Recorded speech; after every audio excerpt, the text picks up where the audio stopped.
अभ्यासों में आपका एक बार फिर से स्वागत है, जहां हम कर रहे हैं अकाउंटिंग इक्वेशन। ठीक है, तो अकाउंटिंग इक्वेशन के हमारे अभी सम्स चल रहे हैं और बहुत अच्छे से हम सॉल्व कर रहे हैं। आ रहे हैं कि नहीं? अगर समझ में आ रहा है, if you are liking our teaching method, ठीक है, तो आप जरूर हमें बताइए, कमेंट करिए, जस्ट टू मोटिवेट अस। ठीक है, हम और मोटिवेट होते हैं। आपने कभी अपनी खुद की तारीफें सुनी है? ठीक है, तो खुद की तारीफ, हमारी कोई तारीफ करता है सामने वाला, खासकर हमारे मम्मी पापा, ठीक है, तो कितना अच्छा लगता है। तो जस्ट लाइक आपकी तारीफें हमारे लिए बहुत कुछ है। ओके, तो जो है वो आपकी तारीफों पे है। तो ऐसा नहीं है कि झूठी तारीफें करिए, लेकिन अच्छा लग रहा है, आपको समझ में आ रहा है, तो फिर भी इतना बताइए कि मैम आपका अच्छा समझाते हैं, समझ में आ रहा है। ठीक है, जस्ट लाइक दैट। तो अब अकाउंटिंग इक्वेशन में हम आगे चलेंगे। आगे का हमारा जो सम है आपके टेक्स्ट बुक का 5th सम होगा। 5th सम में क्या बोला है? Develop an accounting equation from the following transaction. यहाँ पे भी हमने वही करना है, लेकिन वही करना है ऐसे मत सोचो। ठीक है, every firm is a new starting, new journey for you. ऐसा नहीं है वही फर्म है, वही अकाउंटिंग इक्वेशन करना है, 4 फर्म आ गए तो बहुत हो गया। No, it's not like that. ठीक है, मैंने आपको पहले भी बताया था, accounting is the EVF subject of the commerce, और ईवीएफ सब्जेक्ट होने के साथ साथ वो प्रैक्टिस भी मांगता है। ठीक है, अगर प्रैक्टिस नहीं करोगे तो कुछ नहीं होगा। अभी समझ लिया, 4 सम कर लिए, बाद में थोड़े दिन बाद आप भूल जाओगे। When you practice by yourself, और अच्छे से आपने उसकी प्रैक्टिस की है, तो वो आप कभी नहीं भूलोगे। ठीक है, तो एवरी प्रोफेशन की जब बात होती है ना, कॉमर्स में जब भी बोला जाता है, ठीक है, बहुत इंपॉर्टेंट प्रोफेशन जो रिलेटेड है कॉमर्स से, सीए, ठीक है, chartered accountancy. Just like that, doctor है या फिर सिंगर है, कोई भी प्रोफेशन आप उठा के ले लो, आर्किटेक्चर है या फिर इंजीनियरिंग है, प्रोफेशन की बात कर रही हूँ। हाँ, प्रोफेशन कोई भी उठा के ले लो, एवरी प्रोफेशन रिक्वायर्ड स्किल्स, और वो कभी डेवलप होगी, कब आपकी स्किल शार्प होगी, डेवलप होगी, जब आप प्रैक्टिस करोगे। Every profession demands only one thing, practice, practice and practice. More practice करो, जितनी ज्यादा प्रैक्टिस करोगे, ज्यादा आपके कंसेप्ट डेवलप, बेसिक कंसेप्ट है वो और ज्यादा डेवलप होंगे, और ज्यादा आपको आइडियाज आएंगे, और ज्यादा अच्छे से आप परफॉर्म कर पाओगे। ठीक है, तो प्रैक्टिस तो आपको करनी पड़ेगी। ओके, तो 5th क्या है? Develop an accounting equation from the following transaction. What is our accounting equation? हमारी इक्वेशन क्या है? मैम इक्वेशन तो आप नहीं भूल सकते, आप कुछ भी बोलो, हम प्रैक्टिस नहीं भी करे तो इक्वेशन तो नहीं भूल सकते। तो assets equal to liability plus capital, या फिर बोलो assets is equal to capital plus liability. 0 + 5 करो या 5 + 0 करो, उससे कुछ मतलब नहीं पड़ता। ठीक है, तो यहाँ पे हमारा जो होगा कि कैसे लिखेंगे हम, यहाँ पे हमारा एफआर नंबर होगा। ओके, असेट्स के लिए हमने मेजर पोर्शन रखा है, बाद में यहां पे हम लिखेंगे लायबिलिटीज, और लास्ट में आएगा हमारा कैपिटल। ओके, चलिए, तो फर्स्ट ट्रांजैक्शन कौन सी बोल रखी है हमें? First transaction is given Mohan commences business with cash 50,000। Mohan ने बिजनेस स्टार्ट कर दिया विथ कैश 50,000। ठीक है, तो कैश आई कितनी? 50,000। इतना एनालिसिस तो आपको आ ही गया होगा। कैश कम्स इन, पहले तो एनालिसिस करो, बाद में देखो असेट्स लायबिलिटीज कैपिटल पे क्या होगा। वाई मैं यहाँ पे एनालिसिस करने को क्यों बोल रही हूँ आपको? बिकॉज क्योंकि अगर आप एनालाइज अभी करोगे तो जर्नल आपको उतना ही इजी जाएगा। ठीक है, तो जब सब बच्चे सोच रहे होंगे जर्नल में कि इसकी एंट्री क्या होगी, कैसी होगी, वो सोचते रहेंगे, और विद इन द सेकंड आपका जवाब आपके पास तो होगा। ठीक है, तो बाकी के सोचते रहेंगे, आप हैंड रेज कर दो कि मैम हमें आता है। ठीक है, तो थिंकिंग, मैंने बोला ना, स्किल है, थिंकिंग है, आप जितना प्रैक्टिस करोगे उतना अच्छे से आपको आएगा। ठीक है, तो यहाँ पे भी वो सोचते रहना है, एनालिसिस करते रहना है। Mohan come in business with cash 50,000, cash comes in cash account हमारा इफेक्ट होगा, ठीक है। Mohan is giver to business, business को वो देगा, ठीक है। मोहन इज गिवर तो मोहन अकाउंट, लेकिन मोहन अकाउंट नहीं लिखेंगे हम। एवरी टाइम आई से यू कि हम क्या लिखेंगे, जो ओनर का हिसाब बिजनेस रखेगा किस नाम पे रखेगा, कैपिटल के नाम पे। कुछ लाएगा तो कैपिटल में जाएगा और कुछ ले जाएगा तो किसके नाम पे रखना है हिसाब, ड्रॉइंग के नाम पे, ठीक है। ओके, तो इतना पता चल गया। अब अफेक्ट लायबिलिटीज और कैपिटल पे क्या इफेक्ट होगी मैम, ऑफ कोर्स कैपिटल आएगी, ठीक है। तो कैपिटल हमारी आई कितनी, 50,000। तो यहाँ पे नाम दिया है हमें तो नाम लिख लू मोहन,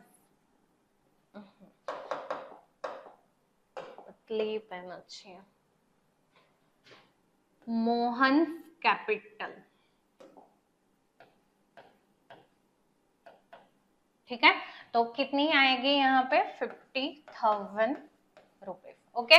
और क्या आ रहा है, कैश कम्स इन, कैश आ रही है तो यहाँ पे हम कैश लिख लेंगे कितनी 50,000 रुपीज। चलो, purchased good for cash 30,000, purchased good for cash, specifically you are given good for cash, आपने कैश में परचेज की है, ठीक है। तो यहाँ पे एनालिसिस क्या होगा, गुड्स कम्स इन, आपने परचेज किया ना तो गुड्स हमारे धंधे में आएगा, हमारे बिजनेस में आएगा, ठीक है। तो गुड्स कम्स इन, कौन सा अकाउंट इफेक्ट होगा वहां पे, परचेज अकाउंट। व्हेनेवर हम गुड्स की परचेज करेंगे उसको हम क्या नाम देंगे, परचेज अकाउंट।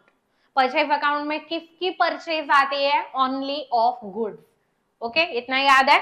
चलिए, तो goods comes in, purchase account effect होगा। दूसरा, फॉर कैश, मतलब एक हाथ ले और दूसरे हाथ दे, हमने तभी के तभी दे दिया है, ठीक है। तो कैश गोव आउट, कौन सा अकाउंट इफेक्ट होगा, कैश अकाउंट।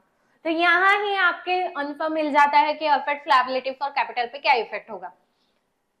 गुड्स आया है, परचेज किया आपने, आपका स्टॉक बढ़ेगा, और एक अफेक्ट डेवलप किया आपने, ठीक है। तो एक अफेक्ट और आपकी बढ़ गई, वो है स्टॉक। तो यहाँ पे हमारा सेकंड ट्रांजैक्शन होगा, वो क्या होगा, स्टॉक। कितनी परचेज की है हमने, 30,000 रुपीज, तो यहाँ पे हमारा स्टॉक आ जाएगा 30,000 रुपीज, ओके। और कैश में परचेज की है, कैश गोज आउट, कैश जा रही है मतलब कैश कम हो रही है, ठीक है। तो कैश में से हम माइनस कर देंगे 30,000 रुपीज, ठीक है, डन। अब इसकी इफेक्ट देख ले हम, इफेक्ट क्या हो गए, 50 माइनस 30 कितना होगा यहाँ पे 20,000, प्लस स्टॉक आया 30,000, 50,000 हुआ। यहाँ पे भी कैपिटल कितनी है, 50,000 ही है मैम, तो हम दोनों के बीच में इक्वल टू लिख सकते हैं। चलिए, कौन सी ट्रांजैक्शन है अब, तीसरी वाली। चलो, तीसरी में क्या बताया हमें, परचेज गुड्स ऑन क्रेडिट 20,000। अब भी हमने परचेज की है, फिर से परचेज की है, ठीक है, परचेज होती रहती है बिजनेस में, फिर से परचेज की है, लेकिन यहाँ पे भी specifically you are given purchase goods on credit, credit पे परचेज किया है, ठीक है। तो अब यहाँ पे क्या इफेक्ट होगी मैम, फर्स्ट इफेक्ट तो सेम ही होगी, goods comes in purchase account, okay. तो परचेज अकाउंट अफेक्ट हुआ। दूसरा कौन सा अफेक्ट होगा मैम, कैश तो जा नहीं रही, हमने एक हाथ ले दूसरे हाथ दे, ऐसा कुछ अभी किया नहीं, लेकिन इन फ्यूचर तो आपको पैसे देने हैं कि नहीं, तो आपको याद रखना पड़ेगा ना कि इससे पैसे देने हैं, ठीक है। तो लायबिलिटी इनकर हुई, इन फ्यूचर इसको मुझे देना है, इसको मुझे देना है, इसको मुझे देना है, ठीक है। तो लायबिलिटी इनकर हुई आपकी, ठीक है। तो दूसरा एनालिसिस क्या हुआ हमारा, creditors are giver to business, ठीक है। तो क्रेडिटर्स आर गिवर, क्यों, उन्होंने हमें गुड्स दिया, वो भी उधार, पैसे लिए बिना, तो वो हमें देंगे ना, ठीक है, देने वाले हुए वो लोग हमें, बिजनेस को, ओके। तो एवरी टाइम, अब भी फिर से बोल रही हूं, जब भी आपको कोई भी फर्म कोई भी ट्रांजेक्शन दी हुई है तो आपको सोचना है मैं बिजनेस हूं, ओके तो goods come creditors are giver to us, तो कौन सा अकाउंट अफेक्ट होगा? Creditors account. अब यहाँ पे नाम नहीं दिया कि किससे लिया है, क्या लिया है, ठीक है, तो उस कैटेगरी को हम क्या बोलते हैं? क्रेडिटर्स बोलते हैं। तो ठीक है, नाम नहीं दिया तो हम एक काम करेंगे, इनको क्रेडिटर्स ही बोलेंगे। क्या? क्रेडिटर्स के नाम पे अभी लिख देंगे, ठीक है। चलिए, तो अब अफेक्ट पे क्या इफेक्ट होगी? तो परचेज किया है, गुड्स कम्स इन, तो स्टॉक हमारा बढ़ेगा। स्टॉक में हम प्लस कर देंगे 20,000 रुपीज, तो यहाँ पे हमारा स्टॉक बढ़ गया 20,000 रुपीज। क्रेडिटर्स आपकी लायबिलिटी इनकर हुई, ठीक है, लायबिलिटी इनकर हुई, तो लायबिलिटी में हम लिखेंगे क्रेडिटर्स कितने हैं? 20,000 रुपीज, तो यहाँ पे हम लिख देंगे 20,000 रुपीज। चलिए, तो हम फिर से इक्वेशन को बैलेंस करने की कोशिश करते हैं। तो यहाँ पे कैश तो उतनी ही है 20,000 रुपीज, प्लस आपके स्टॉक बढ़ गया है आपका 30 प्लस 20 कितना? 50,000 रुपीज। यहाँ पे लायबिलिटी कितनी है? 20,000 रुपीज, और कैपिटल है 50,000 रुपीज। 50 प्लस 20 70,000 रुपीज, यहाँ पे भी 20 प्लस 50 70,000 रुपीज, तो इक्वल टू आ गया। ओके, चलिए, तो अब हमारी फोर्थ ट्रांजैक्शन क्या बोला है?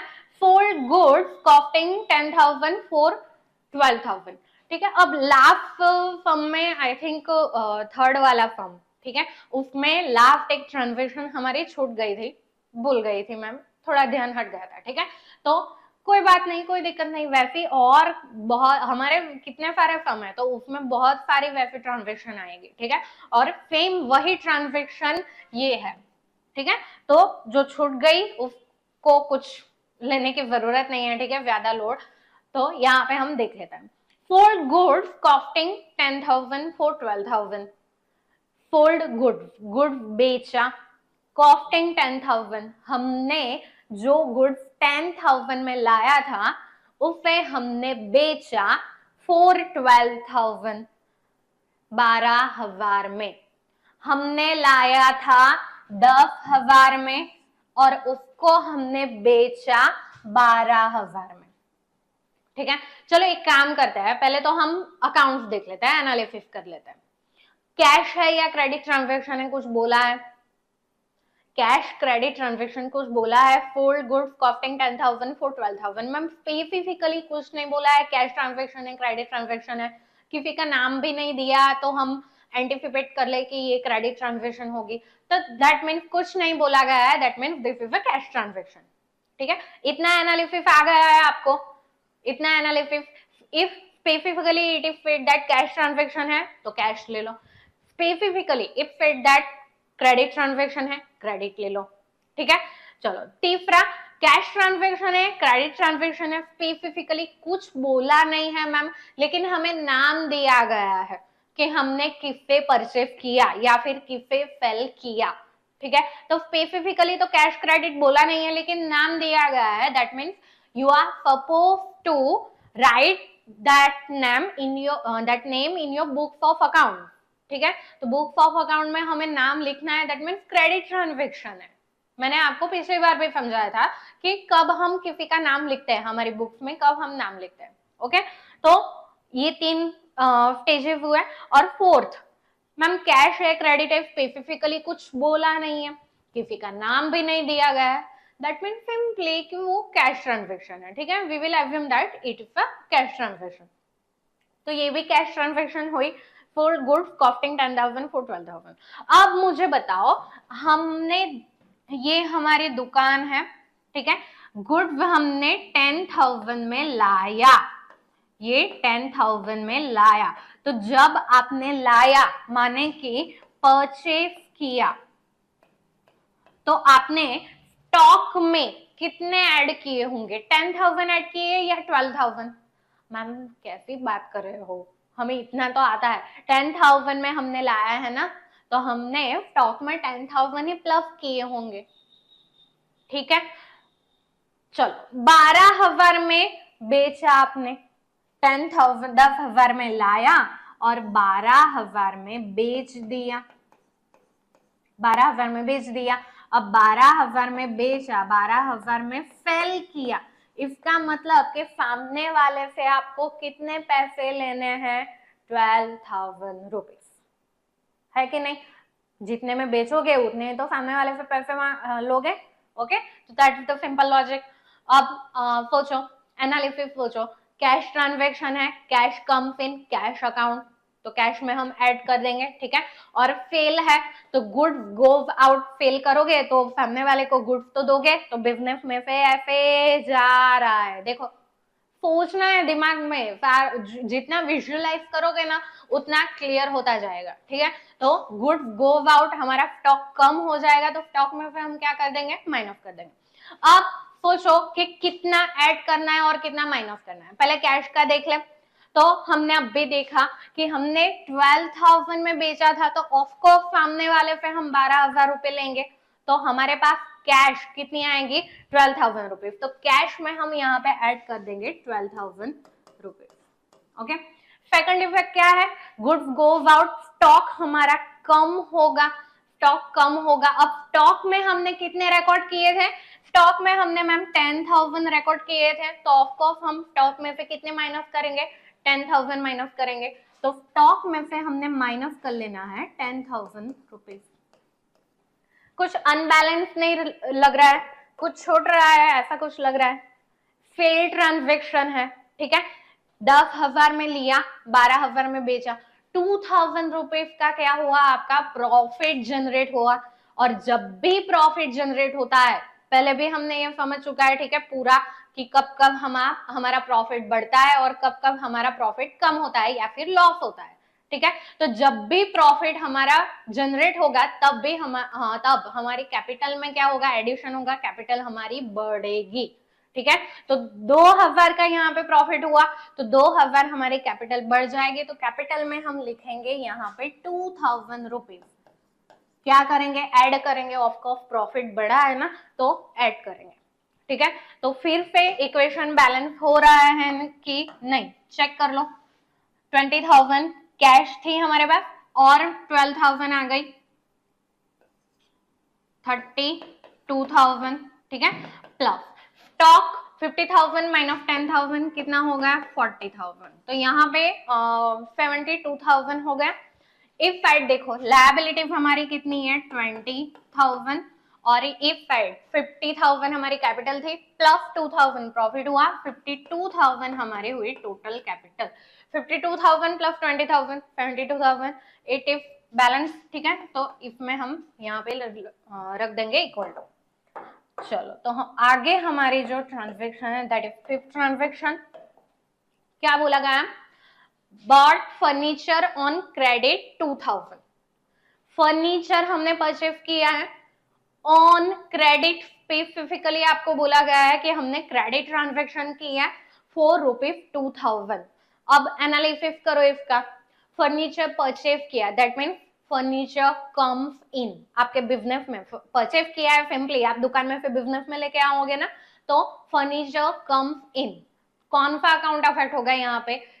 परचेज ऑफ गुड्स नहीं है, ठीक है। तो भूल के भी यहाँ पे परचेज अकाउंट लिखना नहीं है, ओके। तो परचेज अकाउंट में कौन सी परचेज आएगी? Only of goods. यहाँ पे हमने क्या परचेज किया है? Furniture. Furniture is like affect four, ठीक है, उसको हम परचेज अकाउंट में नहीं लिखने वाले, ठीक है। तो फर्नीचर कम्स इन, कौन सा अकाउंट अफेक्ट होगा यहाँ पे? Furniture account. उसका हर अफेक्ट का एक स्पेसिफिक अकाउंट हम खोलेंगे, ठीक है। तो furniture comes in furniture account. Credit transaction है मैम, पैसे तो गए नहीं, ठीक है, लेकिन इन फ्यूचर आपको पैसे देने होंगे, तो आपने क्या? लायबिलिटी इनकर की। अब मैम यहाँ पे भी तो नाम नहीं दिया गया है, तो क्रेडिटर लिख लो, दूंगी, ठीक है। क्रेडिटर, अच्छा ठीक है, क्रेडिटर ही बोला जाएगा, ओके। लेकिन एक वर्ड आपको और एडिशन उसका करना पड़ेगा। ये जो है सिंपली ये क्या है? यहाँ पे हमने लिखा नहीं है, ओके। यहाँ पे हम लिख देंगे क्रेडिटर, पैसे देना है, ठीक है। जैसे पैसे देने हैं ऑफकोर्स हम उसे क्रेडिटर से बोलेंगे, लेकिन ये जो क्रेडिटर्स थे वो कौन से थे? For goods, creditor for goods, okay. थोड़ा नीचे आ गया है, चलो 4 निकाल देती हूँ, अभी 4 नहीं लिखती हूँ। Credit of for goods, done. अब भी जो क्रेडिट ऑफ हम लिखने वाले हैं वो किसके है, फर्नीचर के क्रेडिट ऑफ है, ठीक है। तो यहाँ पे हम लिखेंगे क्रेडिट ऑफ ही लिखेंगे, ठीक है, लेकिन क्या लिखेंगे, credit of for furniture. Okay, तो स्पेसिफिकली आपको लिखना है credit of for furniture. That means आपने गुड्स परचेज करके जितने भी क्रेडिट ऑफ जनरेट किए हैं, जितने भी क्रेडिट ऑफ आपके गुड्स के हैं, उनको आपको अलग रखना है। और किसी असेट के, कोई भी असेट हो, ठीक है, तो उनके जो क्रेडिट ऑफ है उनको आपको अलग रखना है, दोनों का मिक्स नहीं करना है, ठीक है। तो क्रेडिट ऑफ फॉर गुड्स और क्रेडिट ऑफ फॉर फर्नीचर। तो कितने का अब फर्नीचर हमने परचेज किया है मैम, 2000 रुपीज। तो एक तो फर्नीचर आया आपके बिजनेस में, फर्नीचर आया, तो यहाँ पे मैं लिख दूंगी फर्नीचर, और एक असेट हमारी बढ़ गई, तो फर्नीचर के नीचे यहाँ पे मैं लिख लूंगी 2000 रुपीज। ओके, और क्रेडिट ऑफ बढ़े, इन फ्यूचर हमें देने हैं, ठीक है, तो क्रेडिट ऑफ फॉर फर्नीचर के कॉलम में हम लिख देंगे 2000 रुपीज, डन। फिर हम चेक करेंगे इक्वेशन को, 32,000 हमारे पास कैश है, 40,000 का हमारे पास स्टॉक है, प्लस 2,000 हमारी फर्नीचर है। ओके, तो यहाँ पे 72 प्लस 2 74,000 हो गया। यहाँ पे भी 20,000 क्रेडिट ऑफ फॉर गुड्स है, 2,000 क्रेडिट ऑफ फॉर फर्नीचर है, ठीक है, और 52,000 हमारी कैपिटल है। तो यहाँ पे भी 74,000 हमारा हो रहा है। तो इक्वेशन इज गेटिंग बैलेंस, तो यहाँ पे हम इक्वल टू लिख सकते हैं। यहाँ पे हम बीच में प्लस कर देंगे, ठीक है, प्लस लिखना है। चलो, इसके आगे के ट्रांजेक्शन कौन पे बोली गई है हमें, fix transaction, paid cash to a creditor 15,000 rupees. अभी तक शायद ये ट्रांजेक्शन नहीं आई है। ओके, तो ऑफ कोर्स इन फ्यूचर आपको पे तो करना है, तो थोड़े दिन बाद हमने पे कर दिया, paid cash to a creditor 15,000 rupees. अब सिंपली आप बताओ कि इसकी क्या इफेक्ट होगी, सोचो। कोई भी नया ट्रांजेक्शन आए ना, तो आपको चैलेंज लेना है, सामने वाला बताए उसके पहले मैं एनालिसिस कर लूं, मैं सोच लूं। और कुछ एनालिसिस ज्यादा है ही नहीं, मैंने आपको हर बार बताया एनालिसिस के लिए आपको करना क्या है, फिर सोचो बिजनेस में क्या आ रहा है, बिजनेस में क्या जा रहा है, इन फ्यूचर किसी को देने होता है क्या, देने हैं क्या, या फिर इन फ्यूचर किसी से लेने हैं क्या, बस यही सोचना है और कुछ नहीं। प्रॉफिट सोचना है, लॉस सोचना है, एक्सपेंस सोचना है, इनकम सोचनी है, बस हो गया, अकाउंटिंग इज डन हियर, ठीक है। चलिए, तो paid cash to a creditor 15,000 rupees. In future हमने अब क्रेडिटर का हमने, चलो यहाँ पे मैं एक नाम दे दू, क्या, बाबू भैया, ठीक है, बाबू भैया को हमने पैसे देने हैं, तो हमने हमारी बुक्स में लिख लिया बाबू भैया, इनको हमने पैसे देने हैं, कितने, 20,000 रुपीज, ठीक है, 20,000 रुपीज। अब मैम अभी किसी को शायद ये क्वेश्चन आया हो कि मैम क्रेडिट ऑफ तो हमारे पास दो है, एक तो गुड्स के भी है, एक तो फर्नीचर के भी है, स्पेसिफिकली तो उन्होंने कुछ बोला नहीं है कि किस क्रेडिटर को पे किया, ठीक है। तो पहले तो थोड़ा कॉमन सेंस लगाना है, ये हमने पे कितने किए, 15,000 रुपीज, फर्नीचर के क्रेडिटर है फिर 2,000, तो जिसको 2,000 देने हैं, क्या आप उसको 15,000 देके आओगे, दिमाग लगाओ, ठीक है। तो 13,000 हम किसी को एक्स्ट्रा पे करने वाले नहीं है, हम यहाँ पे बिजनेस करने के लिए बैठे हैं, ठीक है। तो ऑफकोर्स 20,000 रुपीज में से हमने इनको 15,000 रुपए दे दिए है, और सिंपली कुछ ना बोला, शायद यहाँ पे सोच लो कि यहाँ पे फर्नीचर की क्रेडिट अगर 20,000 हुए भी, अब आपके माइंड में क्वेश्चन आएगा मैम यहाँ पे अब तो 20,000 है, यहाँ पे भी 15,000 हम दे सकते हैं, तो सिंपली कुछ स्पेसिफिकली बोला नहीं है, दैट मीन्स कि यहाँ पे हमने गुड्स के क्रेडिटर्स का पेमेंट किया है, अगर फर्नीचर के क्रेडिट ऑफ का पेमेंट किया होता तो आपको स्पेसिफिकली बोला होता कि यहाँ पे फर्नीचर के क्रेडिट ऑफ को हमने पैसे पे किए हैं, ठीक है डन। तो यहाँ पे अगर कुछ नहीं बोला तो हमने गुड्स के ही क्रेडिटर को पे किया है। चलो तो बाबू भैया को हमने बोला है कि बाबू भैया को 20,000 रुपए देने हैं, हमने अपनी बुक में रिकॉर्ड कर लिया, ठीक है। अब आप जाते हो, नोट निकाली, अपने गले में से सारे नोटे निकाली और गए अच्छे से, बाबू भैया ये लो आपको 20,000 देने हैं ना, 15,000 का पेमेंट लेके आया हूं मैं, 5,000 थोड़ा एडजस्ट कर लो वो बाद में दूंगा, अब भी आप 15,000 लो ना, 15,000 में खुश रहो। बाबू भैया वैसे भी 15,000 में खुश हो ही जाएगा, ठीक है। चलो तो 15,000 रुपए हमने दे दिए। अब इन फ्यूचर आपको कितने रुपए देने हैं उसको, 20,000, 15,000 या 5,000? मैम क्या बात कर रहे हो, मेरे को उसको 20,000 देने थे, उसमें से मैं 15,000 दे के आ गया, तो अब भी फिर 5,000 रुपए देना है। कैसे आया ये 5,000 रुपए, 20 माइनस 15, क्रेडिट ऑफ आपका कम हो जाएगा ना, जितने पैसे आपने पे कर दिए उतनी लायबिलिटी आपकी कम हो जाएगी, उतनी क्रेडिट ऑफ आपके कम हो जाएंगे, सिंपल लॉजिक है। तो यहाँ पे भी हम क्या करेंगे, 15,000 रुपए हमारे, हमने क्रेडिट ऑफ को 15,000 रुपए पे कर दिए, दैट मीन्स क्रेडिट ऑफ हमारे यहाँ पे कम हो गए।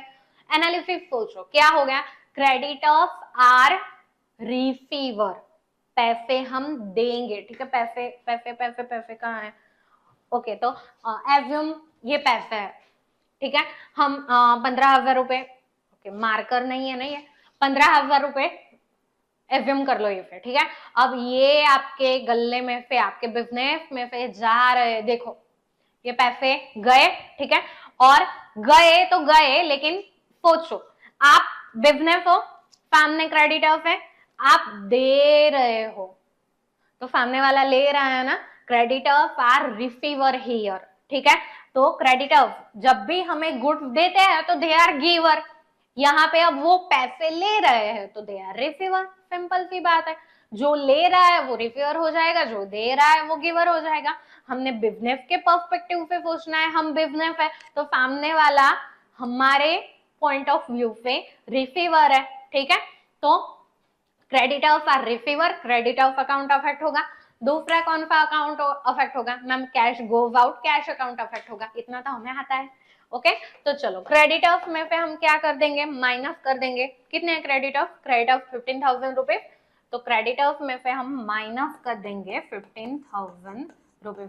Don't ever forget to put this bracket, bracket में लिखो या फिर माइनस लिखो, लेकिन आई थिंक आप 11th में हो ना, पहले माइनस लिखोगे फिर ब्रैकेट में लिखने की आदत डालोगे, उससे अच्छा ब्रैकेट में ही लिखने की आदत डालो। अकाउंट में हमेशा कुछ अगर माइनस करना होता है या फिर नेगेटिव मार्किंग में लिखना होता है तो हम ब्रैकेट में लिखते हैं, वहां पे हम ऐसा माइनस का निशान नहीं करते हैं, ठीक है।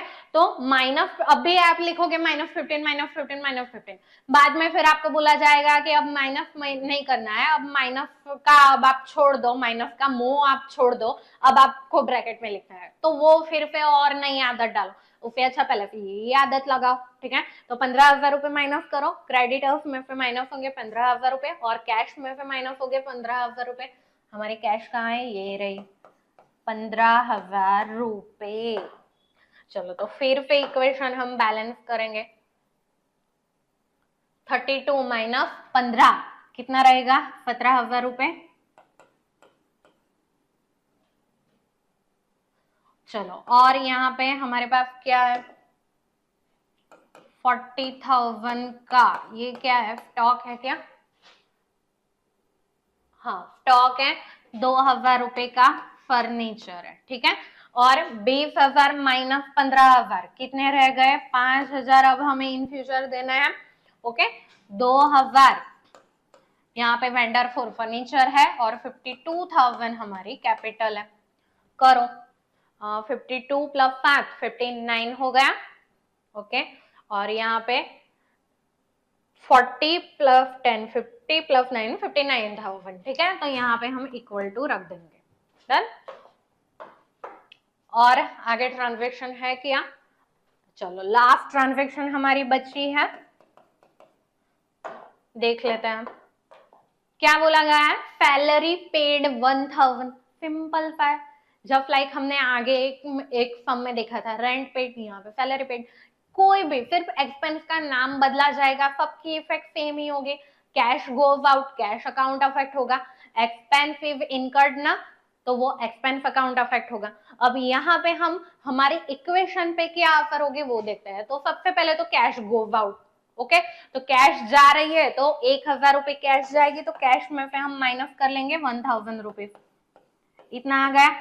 एक्सपेंस है, whenever you incur any sort of expense, any type of expense, तो आपकी प्रॉफिट, आपका जो प्रॉफिट है वो क्या होगा? कम होगा। सिंपल सी बात है, इतना तो आपको भी समझ में आएगा कि हम बिजनेस करने बैठे हैं, जितने ज्यादा एक्सपेंसिव उतना कम प्रॉफिट, या फिर लॉस में घुसते जाएंगे, ठीक है। और जितनी ज्यादा इनकम उतना ज्यादा प्रॉफिट। तो यहाँ पे हमने और एक एक्सपेंस इनकर कर लिया, सैलरी। सैलरी हमने एक्सपेंस इनकर कर लिया, तो सैलरी हमारे लिए क्या होगा? एक्सपेंस। एक्सपेंस होगा, प्रॉफिट कम होगा। प्रॉफिट कम होगा मतलब कि कैपिटल कम होगी, ठीक है। तो कैपिटल कम होगी तो यहाँ पे 1000 रुपीज माइनस करना है। कैपिटल कैसे कम होगी मैम? वो तो कुछ लेके जा नहीं रहा, लेकिन सोचो अल्टीमेटली जो प्रॉफिट होगा वो क्या है, किसका है, ठीक है। सही है, इतना आपने सोचा है कि भाई बिजनेस और मोहन दोनों अलग है, दोनों अलग है, ठीक है। दोनों को आपको मिक्स नहीं करना है, लेकिन अल्टीमेटली बिजनेस में जो प्रॉफिट एक्यूमुलेट होगा वो घर लेके कौन जाएगा? मोहन ही तो लेके जाएगा, ड्रॉइंग करके, ठीक है। ड्रॉइंग्स करके वो घर पे लेके जाएगा। लेकिन यहाँ पे एक्सपेंस इनकर हो रहा है तो प्रॉफिट कम हो रहा है। अगर प्रॉफिट कम हो रहा है तो उतना मोहन को कम लेने जाने को मिलेगा ना, सिंपल सी बात है, ठीक है। तो यहाँ पे एक्सपेंस कैपिटल को क्या करेगा? कम करेगा, ओके। चलो तो फिर से हम इक्वेशन बैलेंस कर लेते हैं। 70,000 माइनस 1000 दैट इज 16,000 प्लस यहाँ पे 40,000 का स्टॉक प्लस 2,000 का हमारा फर्नीचर इक्वल टू नहीं लिखते हैं अभी 5,000 के क्रेडिटर फॉर गुड्स, 2,000 की क्रेडिटर फॉर फर्नीचर, और यहाँ पे 51,000 की कैपिटल। 58,000 होगा, हाँ 58,000, और यहाँ पे 16 प्लस 2 18, 18 प्लस 40 58,000, तो दोनों में इक्वल टू हम रख सकते हैं, आ जाएगा। सिंपल इक्वेशन है, लेकिन हमें प्रैक्टिस करनी है, और ऑफ कोर्स हमें एनालिसिस करना भी सीखना है, ठीक है। जितना आप एनालिसिस करना सीखोगे उतनी शार्प आपकी स्किल होगी, और उतने ही फटाफट आप जर्नल लिख पाओगे, ठीक है। जर्नल एंट्री उतनी ही फटाफट हमारी हो सकती है, ठीक है। तो एनालिसिस यहाँ पे हमारी जो थिंकिंग प्रोसेस है, ठीक है। अकाउंटिंग हमारे लिए न्यू सब्जेक्ट है, एबीसीडी है, तो जितनी शार्प आपकी एबीसीडी होगी, जितनी शार्प आपकी वो क्या बोलता है 12 अक्षरी आती है, ठीक है, एबीसीडी के लिए। तो अ के लिए ए, आ के लिए डबल ए, ठीक है। तो ऐसे 12 अक्षरी आती है इंग्लिश के लिए। तो जस्ट लाइक दैट जितनी आपके पक्का आपका क ख ग होगा, जितना पक्का आपका एबीसीडी होगा, जितनी पक्की आपकी दोनों की 12 अक्षरी होगी, उतनी ही फास्ट आपकी थिंकिंग प्रोसेस होती जाएगी, और उतनी ही फास्ट आप फिर पढ़ पाते हो, ठीक है। पढ़ने की स्पीड आपकी बढ़ती है, उतना अच्छे से आप पढ़ सकते हो। तो जस्ट लाइक यहाँ पे भी नया नया सब्जेक्ट है, जितनी आपकी थिंकिंग प्रोसेस डेवलप्ड होगी उतने ही अच्छे से आप एनालिसिस कर पाओगे, उतनी ही अच्छे से आप जर्नल एंट्री एक्यूरेट कर पाओगे, ओके। तो प्रैक्टिस करनी छोड़नी नहीं है। तो आपको ये सम अब देख लिया, समझ में भी आ गया होगा ऑफ कोर्स। तो आपको क्या करना है, अभी शायद आप लिखते जाओगे, मेरे साथ शायद आपने किसी ने लिखा होगा, ठीक है, सम करते गए होंगे, लेकिन आपको क्या करना है, आपको अपनी होम प्रैक्टिस बुक में फिर से ये सम खुद से करना है, किसी में देखे बिना, ठीक है, अनफर देखे बिना। ना तो इफ में अनफर देखना है, ना तो आपके बुक के नीचे जो अनफर दिया हुआ है किसी को देखना नहीं है। ठीक है, तो करिए प्रैक्टिस और मिलता है हम अपने नेक्स्ट लेक्चर में। तब तक बाय बाय।